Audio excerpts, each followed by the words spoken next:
नमस्कार दोस्तों, कृषि ज्ञान में आपका स्वागत है। किसान भाइयों, आज हम बात करने जा रहे हैं गन्ने की फसल के बारे में। गन्ने की फसल में इस समय हमें कौन सी खाद देना है और कितनी मात्रा में देना है, और इन बातों का ध्यान देना बहुत ही ज़रूरी है। किसान भाइयों, सितंबर का महीना होता है।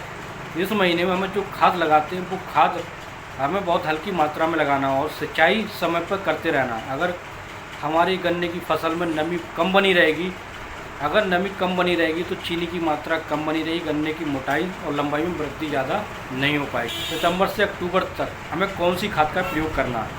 सबसे पहले किसान भाइयों, हमें गन्ने में नमी बनाए रखना है, सिंचाई को समय समय से सिंचाई को करते रहना है। और हमें यूरिया की बात करें, हम बहुत ही कम मात्रा में यूरिया का प्रयोग कर सकते हैं। जैसे लगभग 25 से 30 किलोग्राम प्रति एकड़ के हिसाब से हम यूरिया को डाल सकते हैं, जिससे हमारी जो रुकी हुई ग्रोथ होगी गन्ने की वो होने लगेगी। और जो क्लोरोफिल की मात्रा है, जैसे गन्ने में नाइट्रोजन की जो मात्रा होती है, वो नाइट्रोजन की मात्रा को पूरी करेगा।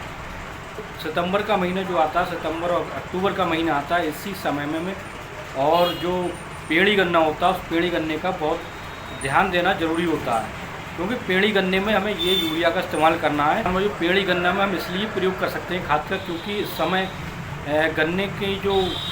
गन्ने की लंबाई और मोटाई में वृद्धि का समय होता है। यही समय होता है जो गन्ने की लंबाई और मोटाई बढ़ती है, गन्ने में चीनी की मात्रा बढ़ती है। जब लगातार खेतों में पानी नमी बनी रहेगी, तब जो गन्ना हो, कैल्शियम का प्रयोग करने से किसान भाइयों गन्ना जो होता है वो ज़्यादा ही वजनदार बनता है, जिससे उसका पैदावार में वृद्धि होती है।